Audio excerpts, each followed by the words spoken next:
ದಯವಿಟ್ಟು ಈ ಸರ್ಕಾರ ಕೇಳ್ತೇನೆ. ನಾನು ಇನ್ನೂ ಒಂದು ಮಾತು ನಮ್ಮ ತಂದೆಯವರು ಮನವಿ ಮಾಡಿ ಅಂತ ಹೇಳಿದೆ.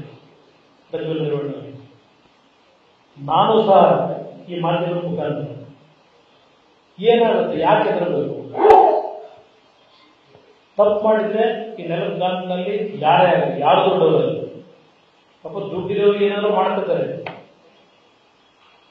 ಅದು ನನ್ನ ಅನುಭವ ಇದೆ, ಏನೇನು ನಡೆದಿದೆ ಅಂತೇಳಿ ಈ ರಾಜ್ಯದಲ್ಲಿ. ಆದರೆ ಇವತ್ತು ನನ್ನ ಕಾರ್ಯಕರ್ತರು ಈ ಪಕ್ಷ ಬೆಳೆಸಿ ಉಳಿಸಿರ್ತಕ್ಕಂಥವರು, ಅವರ ದುಡಿಮೆ ಮೇಲೆ ಇವತ್ತು ನಾವಿಲ್ಲಿ ಕೂತಿ ಮುಂದೆ ಮಾತನಾಡ್ತಾ ಇದ್ದೇವೆ. ಈ ನಾಡಿನ ಲಕ್ಷಾಂತರ ಜನ ಮತ ಕೊಟ್ಟಿದ್ದಾರೆ ನಮ್ಮ ಪಕ್ಷಕ್ಕೆ.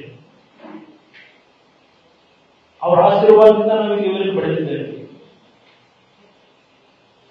ಎಷ್ಟು ದಿನ ಇವತ್ತು ಹೊರಗಿರಬಹುದು? ಕೈ ಜೋಡಿಸಿ ನಾನು ಮನವಿ ಮಾಡ್ತೇನೆ ಮಾಧ್ಯಮ ಸ್ನೇಹಿತರ ಮುಖಾಂತರ, ಇವತ್ತು ದೇಶಕ್ಕೆ ವಾಪಸ್ ಬಂದು ಯಾವ ಒಂದು ತನಿಖೆಗೆ ಸಂಪೂರ್ಣವಾಗಿ ಸಹಕಾರ ಕೊಟ್ಟು ತೀರ್ಮಾನ ಆಗಲಿ. ಎಷ್ಟು ದಿವಸ ಇದು ಕಳ್ಳ ಪೊಲೀಸ್ ಆಟ ಅವಶ್ಯಕತೆ ಇದೆ. ನಮ್ಮ ತಂದೆಯವರಿಗೆ ನಾನು ಮನವಿ ಮಾಡಬೇಕು ಅಂತ ಇದ್ದೆ. ನಾನಿವತ್ತು ತಡೆಗಾದ್ರೆ ಇವತ್ತು ನಾನೇ ಮುಂದೆ ಇದ್ರೆ ಹೇಳ್ತೇನೆ ನಮ್ಮ ತಂದೆಯವರ ಪರವಾಗಿ. ಅವ್ರಿಗೇನು ಅವರ ಎಂಟೈರ್ ರಾಜಕೀಯದ ಬದುಕನ್ನ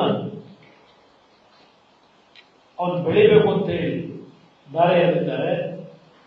ಅವ್ರಿಗೆ ಗೌರವ ತರಬೇಕು ಅನ್ನೋದಿದ್ರೆ ಎಲ್ಲಿದ್ರು ಮುಂದಿನ 24 ಗಂಟೆಗಳು 48 ಗಂಟೆಗಳು ವಾಪಸ್ ಕೊಡೋದ್ರ ಮುಖಾಂತರ ನನ್ನ ಪಕ್ಷದ ಕಾರ್ಯಕರ್ತರಿಗೆ ಸನ್ಮಾನ್ಯ ದೇವೇಗೌಡರು ಗೌರವ ತಗೊಂಬಪ್ಪ ಅಂತೇಳಿ ನಾನು ಇವತ್ತು ಮುಖಾಂತರ ನನ್ನ ಮನವಿ ಮಾಡ್ತೀನಿ. ನ್ಯೂಸ್ ಫಸ್ಟ್ ನಿರ್ಭೀತಿಯಿಂದ ನಿಮ್ಮ ಪರವಾಗಿ.